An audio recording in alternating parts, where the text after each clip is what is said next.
Hello everyone, and welcome to my channel General Hospital Official. I hope everyone is having a wonderful day. Before we begin, please hit the subscribe button and give this video a thumbs up. Sasha discovers that others believe Jason is the father of her child, and Brooklyn makes a decision about the baby she gave up. Today on General Hospital, Emma discovers Sasha is allegedly pregnant by Jason, Trina wants Curtis to speak with Kai, and Dante opens up to Lulu about Sam. Maxie sits down with Emma at the Surf Lodge Cafe. Emma is concerned her mother or grandmother sent Maxie, but Maxie claims she came to counsel her on how to live with Anna. She informs Emma that she will not be able to receive anything from Anna, and that if she does something that backfires, she should contact her for assistance in a no-judgment zone. She also states that if Emma and Anna go dancing, she, her mom, and Sasha will accompany them. Sasha comes, and Maxie instructs Emma to find another table because she has to speak quietly with Sasha. Emma leaves, and Sasha tells Maxie that she felt the baby kick for the first time while talking with Jason. Maxie is pleased for her, but she must be prepared for a rumor. She claims that some people believe Jason is her baby's father. Sasha is surprised that anyone believes that. She hopes everyone would leave her alone to live her life, and they should recognize that her baby daddy is none of their business. Maxie claims she can put an end to the story by informing people that Jason is not the father, and she can begin by telling her. Sasha does not owe anyone, including Maxie, the truth about the baby's paternity. She claims that the best thing she can do is to completely cut him out of the picture and raise the baby alone. Gio joins Emma and discusses the fundraising, but Emma appears to be off in space. Emma overhears Maxie and Sasha talking and informs Gio that Jason is the father of Sasha's baby. Gio questions it because he was present when Sasha informed them all and didn't react. Emma emphasizes that this is usual for Jason. She says Jason is one of her mother's greatest friends and is expecting a child with her half-sister. She labels it a mess. She believes her mother and grandfather, neither of whom are fans of Jason, should be aware. Gio claims to have a bad feeling about this. Curtis meets Trina at the hospital, where she hopes he might help a friend who is going through a difficult time. She asks whether her father could tell Kai about his own injury. Curtis urges her not to expect miracles because Kai will have to go through this on his own time, and mourning is inevitable with such an injury. In Kai's room, one of his teammates, Quinn, pays him a visit, and Kai informs him that he will never play football again, therefore he must step up. Curtis enters, and Kai's companion exits. Curtis introduces himself, and Kai declines a pep talk. Curtis isn't either, so he tells him about his own injury and recuperation. He claims that's his tale, but Kai has to live his. Curtis is weary of everyone telling him how he should feel and what he should do next. But if he does not try rehab, he will never know how or if he will recover. Kai claims he risks paralysis if he plays again, and everything he knows is lost. Curtis claims he had never seen college football before Trina introduced him to PCU, where he was an impressive and fearless player. He claims that boldness defines who he is as an individual. Kai is at a loss for what to do, so Curtis suggests he accept any assistance that comes his way. He wonders if his family is present. Kai claims they do not know the prognosis, and he cannot disappoint them after disappointing his team. Curtis feels the season is gone, but he should not give up on himself. Curtis hands him his card and says Kai can phone him at any time. Curtis then goes out. Kai picks up his phone and texts Trina to come over tomorrow since he needs her help with something. Quinn goes into Trina in the hallway and tells her that the guy in that room is not Kai Taylor. He accuses her of diverting his attention with her art history project. Trina encourages him to check himself because she did not put Kai in the hospital, and blaming something or someone will not help Kai go forward with his life. Quinn exclaims that his and Kai's futures are in football. He claims Kai is a leader who taught them how to win, and the Kai he knew would never accept loss. He claims it was before she got into his head, which is on her. Laura informs Jordan in Metro Court that she has met with Jens and that he will be a significant problem. Laura is concerned about Lucky's reaction to the news that Sidwell is here. Jordan can't believe no warrants have been issued for him, and they speculate that Sidwell may have been responsible for Sonny's penthouse fire. But why target Sonny? They ponder. After Laura goes, Isaiah appears and notices something is hurting Jordan. She reveals that Jen Sidwell is in town. She notices that he is taking the news better than she expected. He quips that he could kidnap other doctors to treat him. Isaiah doubts Sidwell will pursue him again. She says if he does, she'll have his back. Liz and Lucky are investigating a series of suspicious deaths at Turning Woods. One patient, who was 75 and had dementia but was otherwise healthy, died unexpectedly of a heart attack last October. She had few visitors besides Cyrus. Liz wonders how many people he has killed. Laura stops by to inform Lucky that Jen Sidwell has relocated to Port Charles and purchased Windmere. Liz wonders how he's free. Lucky claims that the location where he met Sidwell has no laws and that nothing he did had any implications here. Laura says Anna and the WSB will be watching him and she wants her son to stay away from Sidwell. Lucky claims he will, that he is capable of caring for himself. She hugs him. Liz questions Lucky about his interaction with Sidwell after Laura has left. He claims it's over and doesn't matter, but his look suggests otherwise. Lucky acknowledges that being that man's prisoner was hellish. Lucky admits something he does not want people to know. He claims Jason could have killed Sidwell, but he stopped him. If Jens continues where he left off, he will have to accept that he had the ability to stop him. Sonny visits Alexis in her workplace. She believes he heard about Sam, and Sonny confirms that Christina informed him. Alexis cries, saying that all she feels is anguish and that she must accept the fact that her daughter was murdered. Sonny comforts her as she sobs on his shoulder.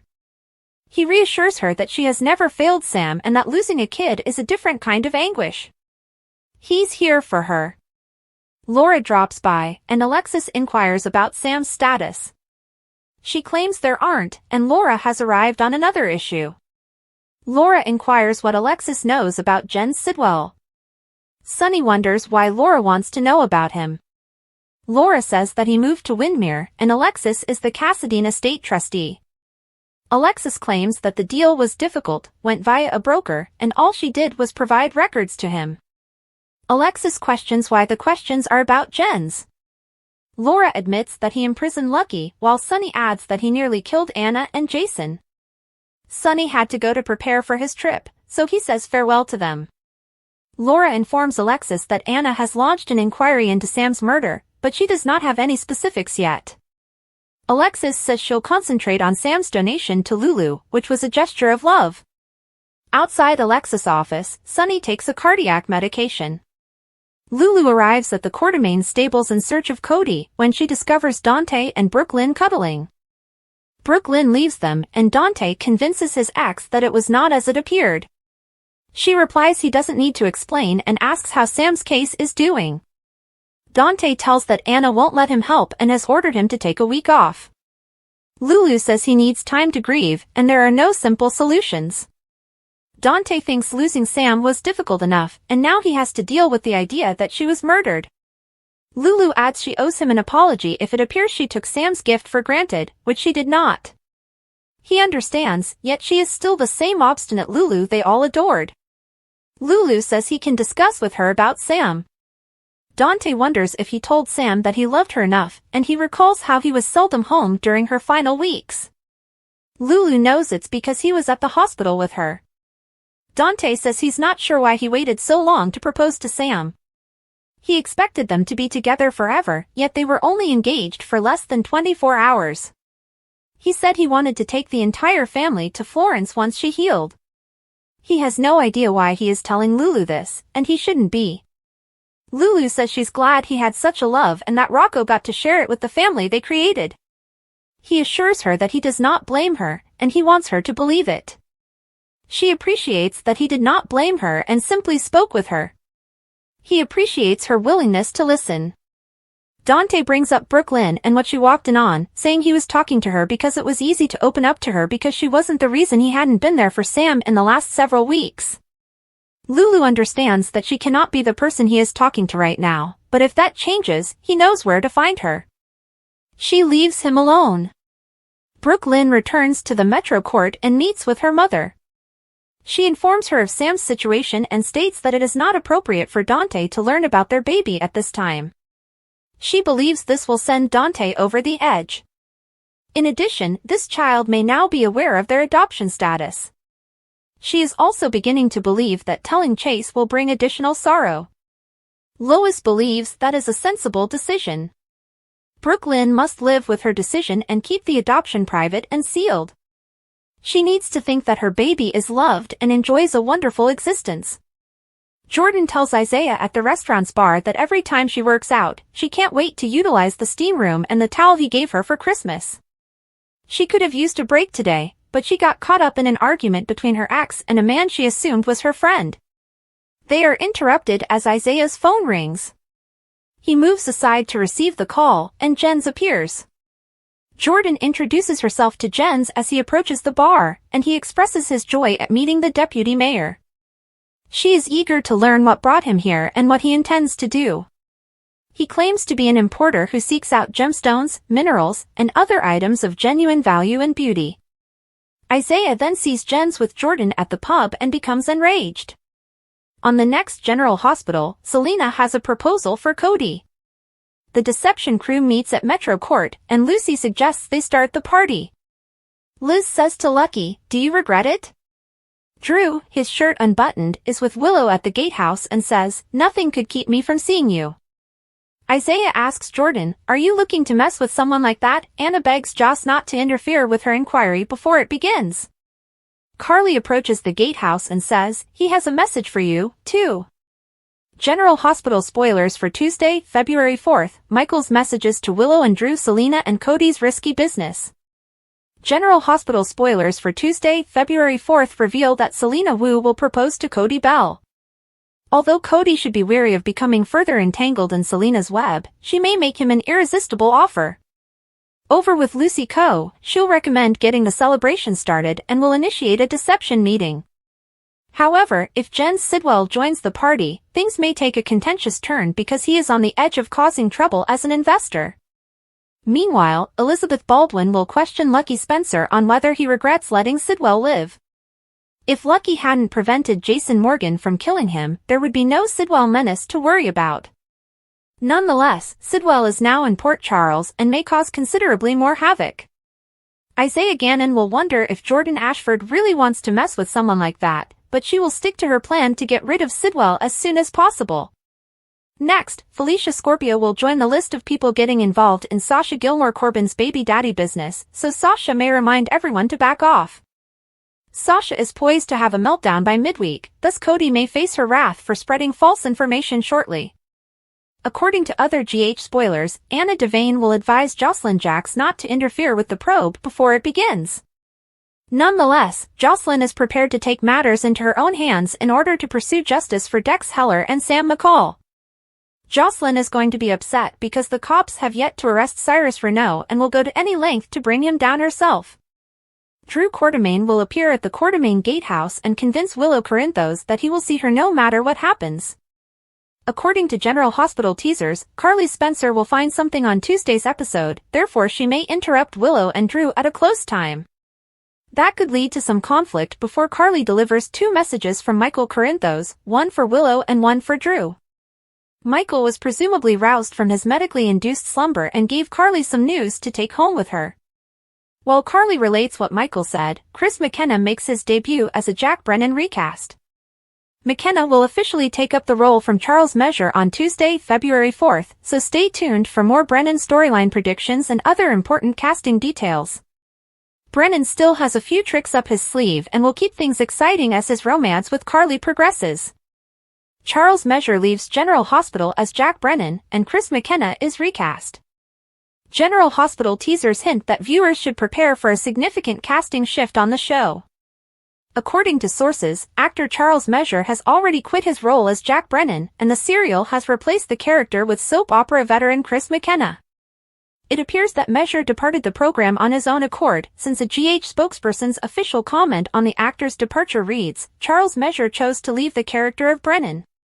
We wish him all the best in his future endeavors." The show also noted that it looks forward to continuing Brennan's exciting storyline with Chris McKenna in the role. Measure entered the land of Port Charles on December 1, 2023, and appears to have had his last episode with GH on Thursday, January 30th. McKenna will begin her work as a WSB agent on Tuesday, February 4th. Chris McKenna is no stranger to daytime drama, having first appeared on One Life to Live at the age of 12 as Joey Buchanan. In fact, some OLTL fans may recall his important involvement in the major narrative that saw Billy Douglas emerge. McKenna appeared on that show from 1990 to 1993.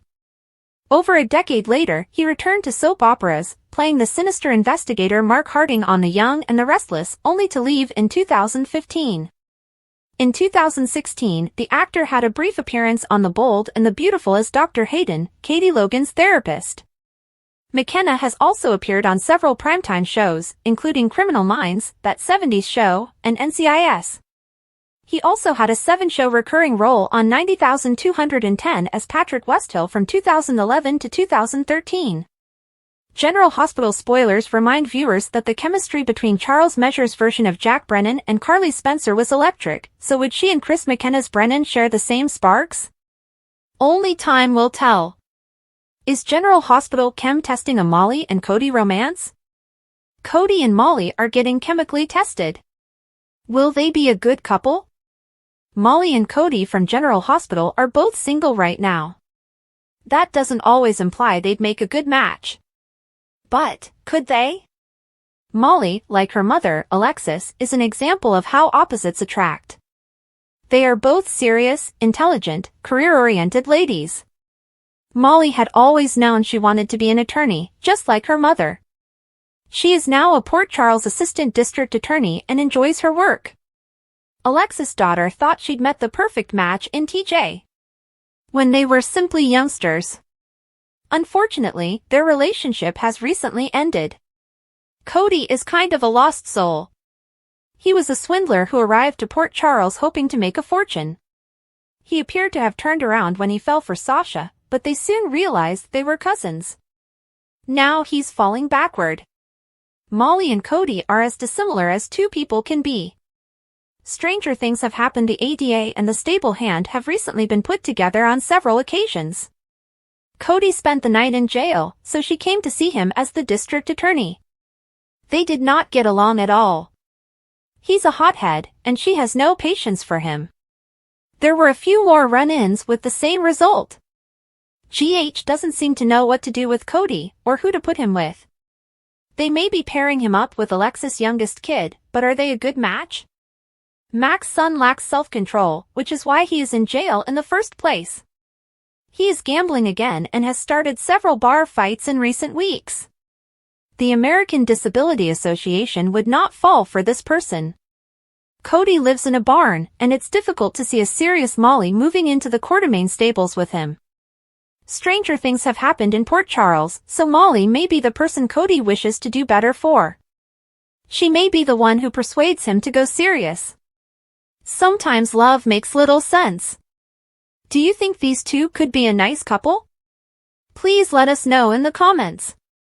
Jason Morgan had always prided himself on being a man of action, someone who didn't back down when a crisis required his attention. He'd spent his entire life making quick, definitive decisions, cutting through uncertainty with the steely precision of a guy who saw everything in black and white.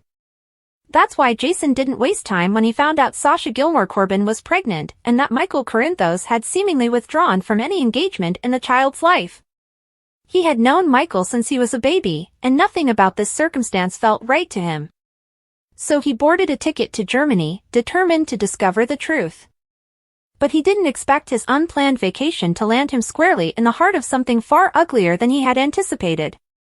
Something personal. Something that would rock the basis of one of his most cherished relationships. A mission for truth. When Jason arrived at Baden-Baden, the air was sharp with the bite of winter, and the clinic's lights barely shone through the early evening darkness. He proceeded with determination, his thoughts set on one goal: find Michael, confirm the truth, and guarantee that Sasha was not left alone to raise this child without the help she needed. But when he approached the facility, his phone buzzed. A message from one of his connections informed him that Carly Spencer was still in town and staying at a hotel near the clinic. That made him pause. he was aware that Carly had come to Germany for personal reasons, but now that everything was happening at once, he wondered whether their paths were about to cross in an unforeseen way. And he was not wrong. Carly's unexpected connection. Carly had traveled to Germany looking for answers, but she discovered something else entirely. Jack Brennan had started out as nothing more than a complication, an annoying presence who always managed to test her at the worst possible time. But suddenly their dynamic had changed. The barricades she had painstakingly constructed began to crumble, and the fire that had been smoldering beneath the surface between them finally flared. The kiss they shared by the fire pit was the tipping point, one that neither of them could ignore. And here they were in her hotel room, the embers of that encounter still blazing brightly. Carly was not the kind to second-guess herself, but she knew that whatever was going on between her and Brennan was more than just a flirtation. There was something undeniable. And that was precisely when Jason Morgan entered the picture.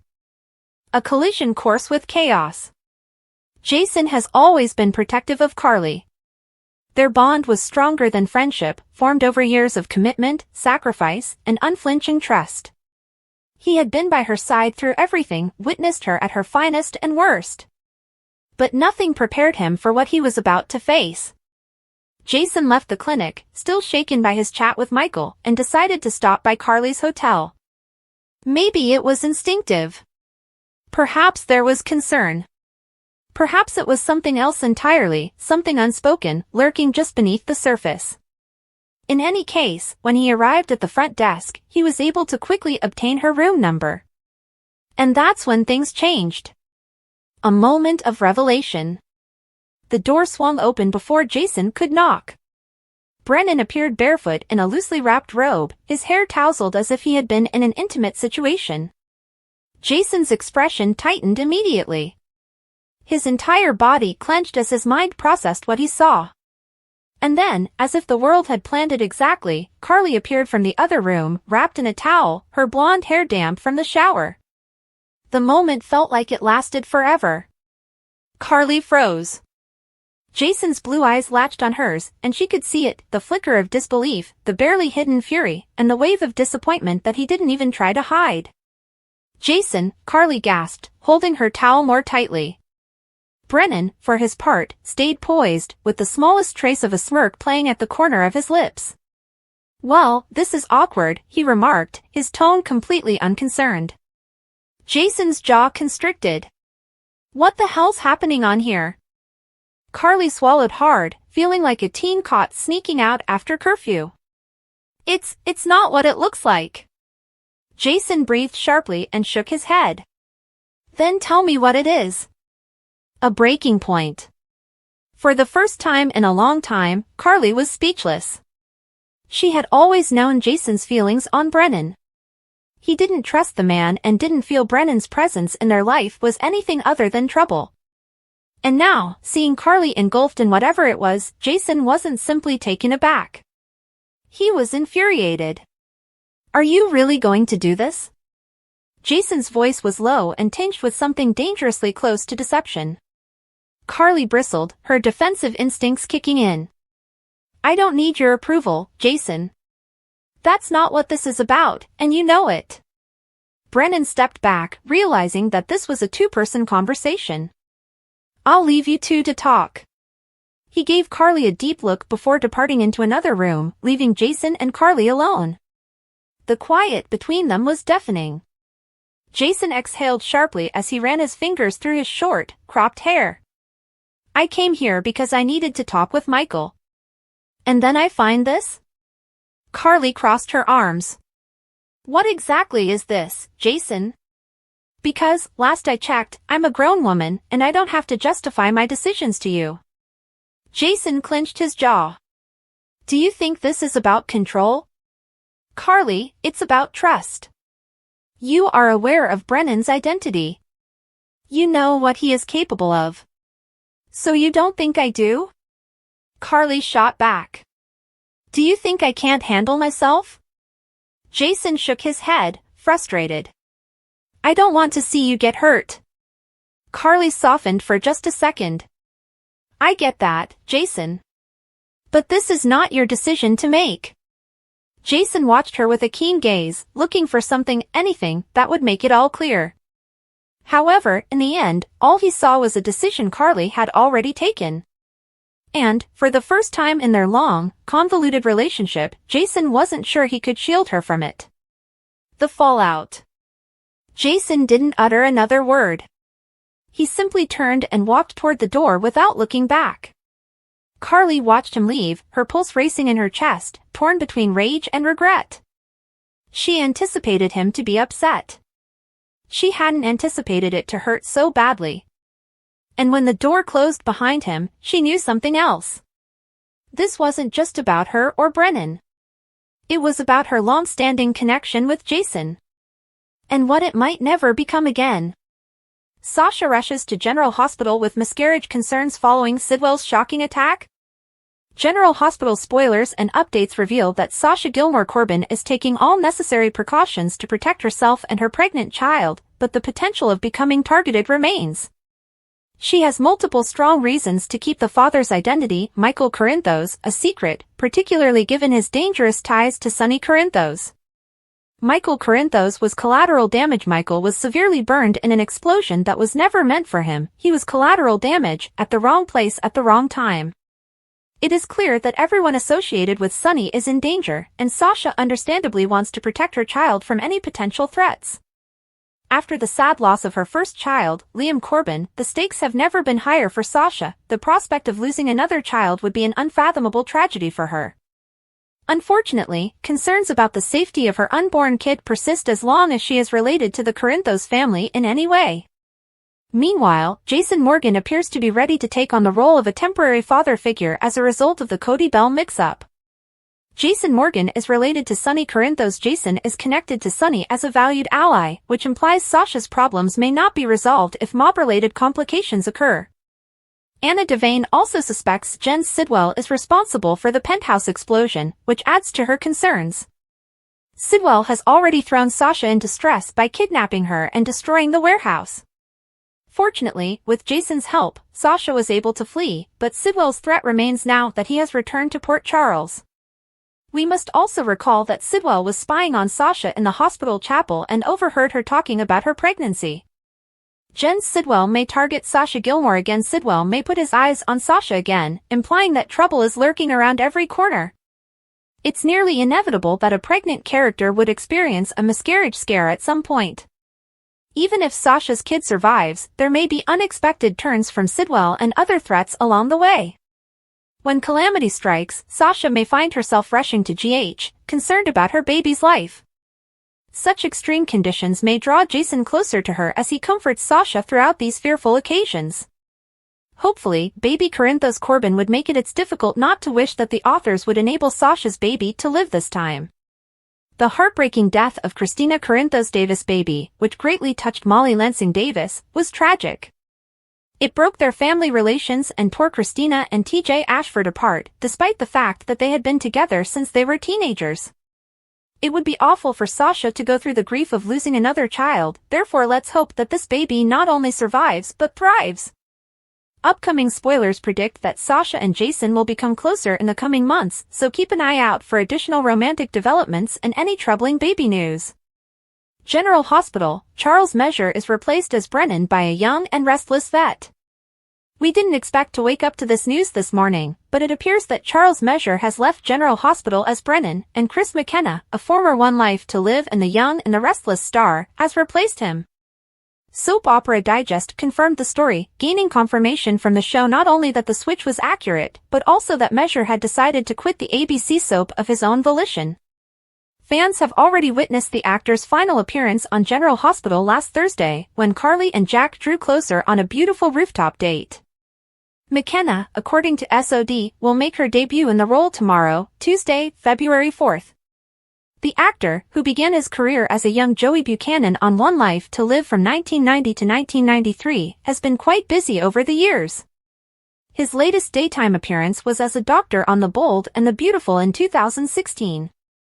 Prior to that, he had won over fans with his portrayal of Detective Mark Harding on The Young and the Restless. But those same hearts were destroyed when it was found that the detective was a corrupt cop and a murderer, and he was eventually shot dead by then Police Commissioner Paul. McKenna left the job upon Mark's death in 2015. Measure, of course, first brought Jack, also known as John, Brennan to Port Charles a little more than a year ago, in December 2023, as director of the World Security Bureau, WSB. Since then, he's straddled the line between villain and attractive rogue, collaborating with Valentine at Pikeman, pursuing Sonny, and flirting with Carly. And now, just as it appears that he has dropped the gloves with Valentine and is ready to take things to the next level with Carly, Measure has stepped aside and McKenna has taken over. Charles Measure opted to exit the role of Brennan, a program rep told SOD. "We wish him the very best in his future undertakings." General Hospital looks forward to continuing Brennan's exciting storyline with Chris McKenna in the role. "We wish Measure all the best as he moves forward, and while we're sad to see him go, we're confident McKenna will do an excellent job picking up Brennan next." Thanks for watching. If you like this video, so please don't forget to subscribe my channel and don't miss any update.